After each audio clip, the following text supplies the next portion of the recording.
Día 20 de junio. San Juan Fisher, cardenal y mártir, del año 1535. Este santo mártir nació en Waverley, Inglaterra, en el año 1469. Su padre murió cuando Juan era todavía muy niño. A los 14 años ya era el más sobresaliente entre todos sus compañeros estudiantes, y a los 20 años fue nombrado profesor del Colegio San Miguel. Se doctoró con un gran brillo en la famosa Universidad de Cambridge, y a los 22 años obtuvo ser dispensado de la falta de edad y fue ordenado sacerdote. Poco después recibió el nombramiento de vicecanciller o vicerrector de la gran universidad. Margarita, la madre del rey, al quedar viuda por tercera vez y desilusionada de la vida de intrigas del mundo, dispuso dedicarse a la vida espiritual, e impresionada por la santidad y sabiduría de Tomás, lo eligió como su director espiritual. Guiada por el santo, distribuyó su fortuna en ayudar a instituciones benéficas, y a la que más ayudas concedió fue a la Universidad de Cambridge. San Juan Fisher recordaba después con emoción que cuando él empezó a ser director espiritual de la madre del rey, la universidad tenía pocas cátedras o ramas de enseñanza, y que luego se pusieron nuevas y muy modernas facultades de estudio. Recordaba también que la biblioteca de la universidad solo tenía 300 libros, y que luego se consiguieron millares de ejemplares para el estudio de los universitarios. Juan fue elegido canciller de la universidad, y este cargo lo obtuvo hasta su muerte. Era un verdadero sabio y un gran benefactor.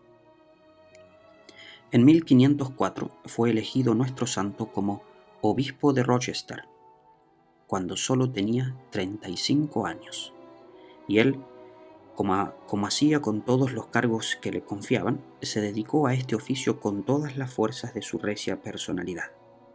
Con un entusiasmo no muy frecuente en su época, se dedicó a visitar todas y cada una de las parroquias para observar si cada uno estaba cumpliendo con su deber y animar a los no muy entusiastas. A los sacerdotes les insistía en la grave responsabilidad de cumplir exactamente sus deberes sacerdotales. Iba personalmente a visitar las chozas de los más pobres, distribuía limosnas con enorme generosidad, y en su casa siempre las puertas estaban abiertas para recibir a visitantes, peregrinos y necesitados.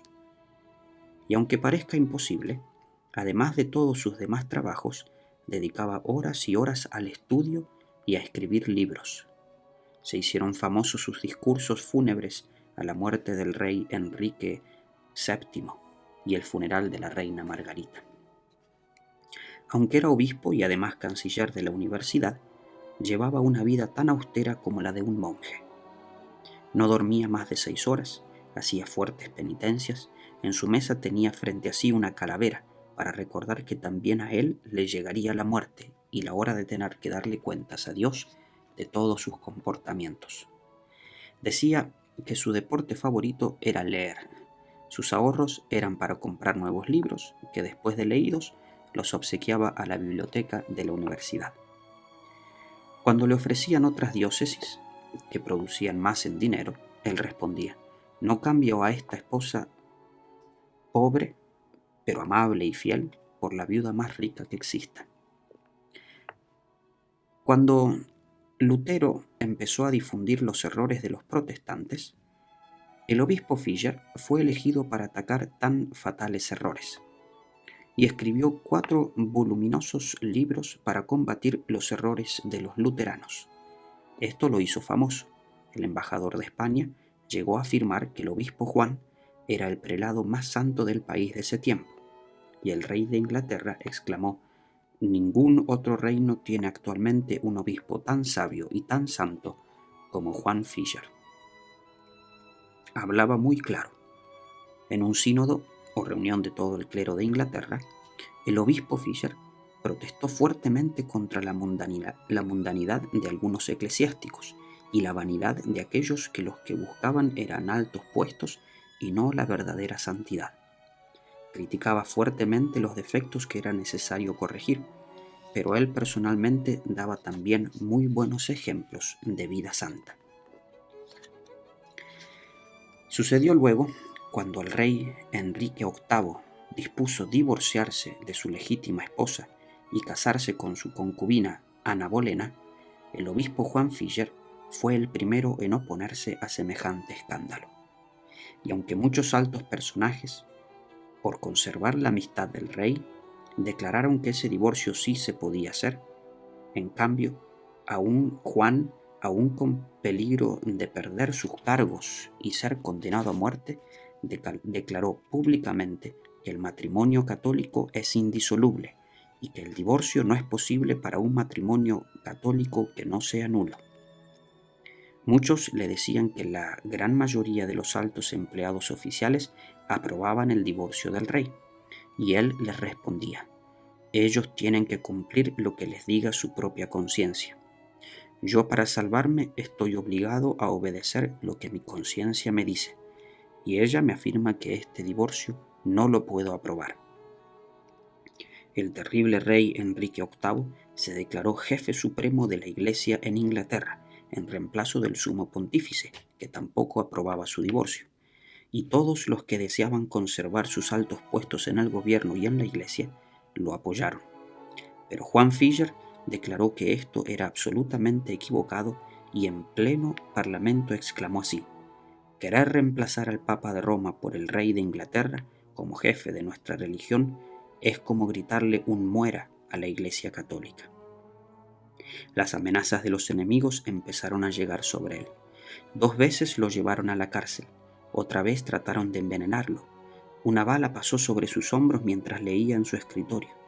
Le inventaron toda clase de calumnias y como no lograron que dejara de proclamar sus creencias católicas, lo encerraron en la terribilísima Torre de Londres.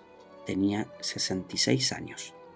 Pero los muchos sufrimientos y sus ayunos y el excesivo trabajo lo hacían aparecer como de 80. Un testigo decía: su cuerpo es tan débil que casi no es capaz de soportar el peso de su vestido, pero su espíritu seguía fuerte e invencible. Las gentes se admiraban de que hubiera podido resistir 10 meses de prisión en tal horrorosa torre. Estando en prisión, recibió del sumo pontífice el nombramiento de cardenal. El impío rey exclamó: le mandaron el sombrero de cardenal, pero no podrá ponérselo, porque yo le mandaré cortar la cabeza. Y así sucedió. El 17 de junio de 1535 le leyeron la sentencia de muerte. El rey Enrique VIII mandaba matarlo por no aceptar el divorcio y no aceptar que el rey reemplazara al Papa en el gobierno de la Iglesia Católica en Inglaterra. Así mueren los santos. Unos días después, al amanecer, llegaban los guardias a llevarlo al sitio donde debía morir. Lleva en sus manos el Nuevo Testamento. Abre donde primero salga y lee esta frase: la vida eterna consiste en conocerte a ti, Padre Dios, y a tu enviado Jesucristo. Padre, yo te he glorificado en la tierra y he cumplido la tarea que tú, lleno de ánimo y de consuelo, me habías confiado. Esta lectura lo llenó de ánimo y de consuelo. Al llegar al sitio donde le iban a cortar la cabeza, el venerable anciano se dirige a la multitud y les dice a todos que muere por defender a la Santa Iglesia Católica fundada por Jesucristo. Pide a los verdugos que le cedan unos minutos para recitar el himno del Te Deum en acción de gracias.